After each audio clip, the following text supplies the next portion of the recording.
Fighting Talk back again, and today I'm joined by Bellator Lightweight Chris Bungard ahead of his fight. Change now, it's not against Mario Saeed, it's now Forrest Gump. Had a wee bit of fucking period pain, that guy. We're now fighting Benjamin Brander from Switzerland, 11-5 professional. Tough fight, but they're all got to be tough. But I'm just happy that a guy stepped in with 2 weeks' notice, not me, because there was a wee bit of gutted when I found out the news, no bit of lie.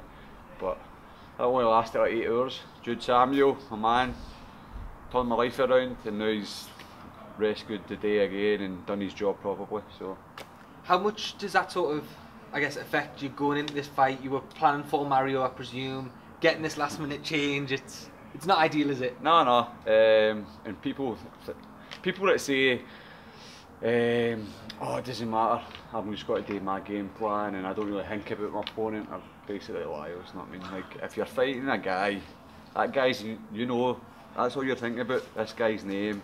You're doing interviews about the guy, you're trading round about this guy, so yeah, it changes things up. The guy's more of a striker, where Mario would just kid on, he was going to knock me out but dive on my legs for the get-go. But I always quite composed, this guy, good hands, looks like he works hard on the bottom, and good wrestling and grappling defence as well. Not that he uses it a lot, but what I've seen. So I'm going to work for this victory, but obviously I'm confident. I was confident in smashing Mario. I still am in the future. The funny thing is, like, he sent me a wee voice clip after he'd pulled out, and it was just like basically telling me what happened. He had a sore rib or something. He's medical, and then it was like the voice clips that halfway through it is like basically, even though I fucking hate you still, and all that. I was like, it was being nice and he was still trying to be a prick in the middle, then back to being nice again. But I see right through you, mate. But so hopefully we can get that down the line, maybe Glasgow, who knows. I think there's a good bit of heat there we could use, you know what I mean? Like, we don't like each other and he still wants to fight by the sounds of it, so obviously my focus is just switched to old Benjamin Button now. I know you've been pushing Dave Green for that Glasgow card ever since that Terry Brazier win back in February. I wish Dave Green had social media, because I would stalk the fucking life out of him, man. Show up at his door and everything, but unfortunately he's not, so I just need to pester Scott Coker, Jude Samuel, guys like that. Like, you see the response when they put it on their Twitter, who wants a Scotland Bellator? It was record break numbers for the Bellator Twitter page, so I think that says it all. Like, I could bring a crowd.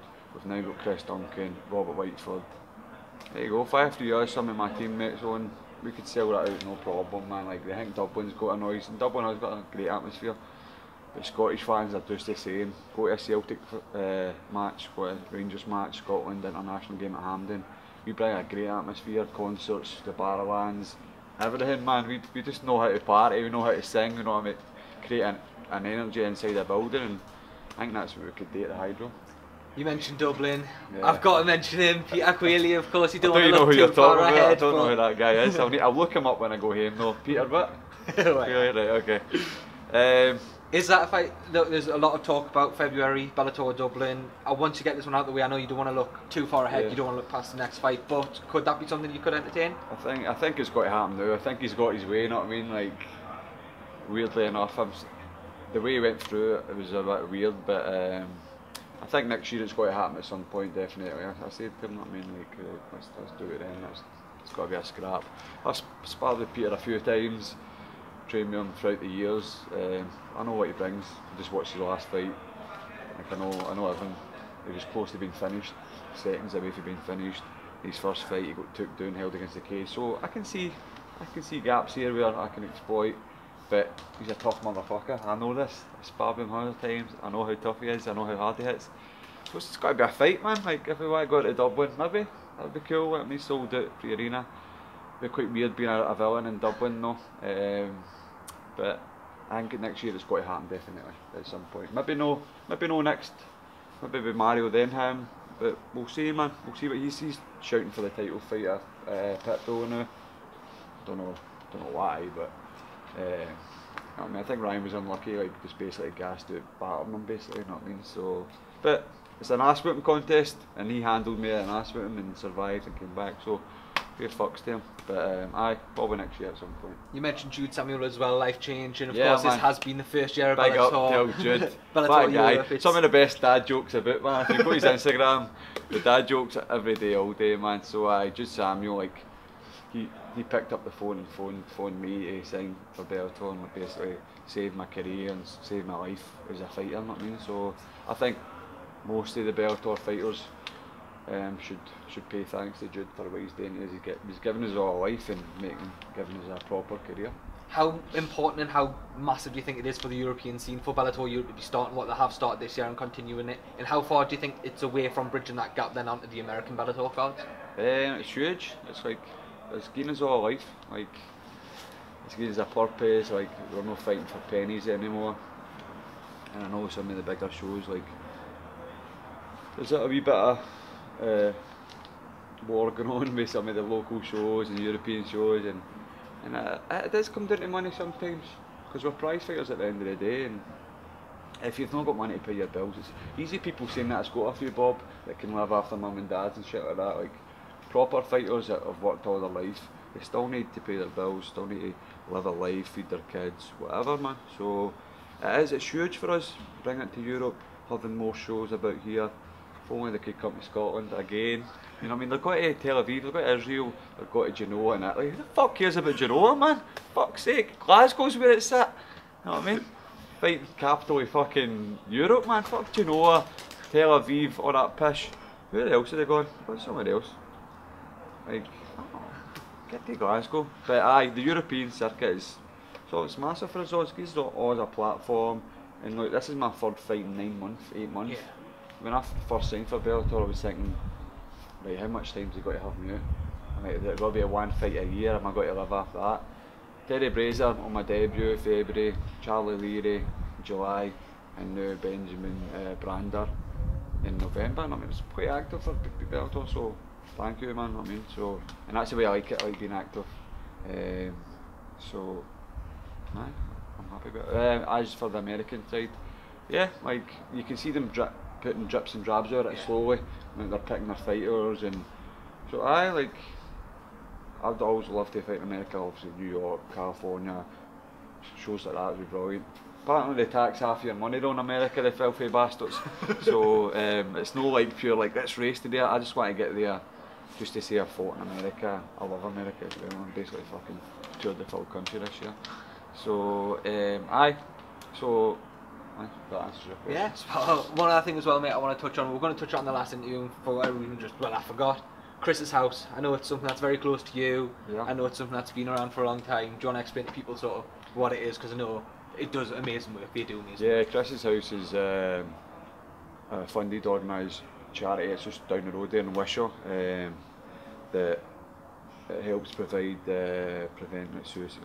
It helps raise awareness for like suicide and stuff like that. I work with, well, I'm like ambassador for Chris's house through. First met it through my friends and stuff. We run like a tournament and like a charity day and we help raise money. So I helped with my good friends for the last 3 years.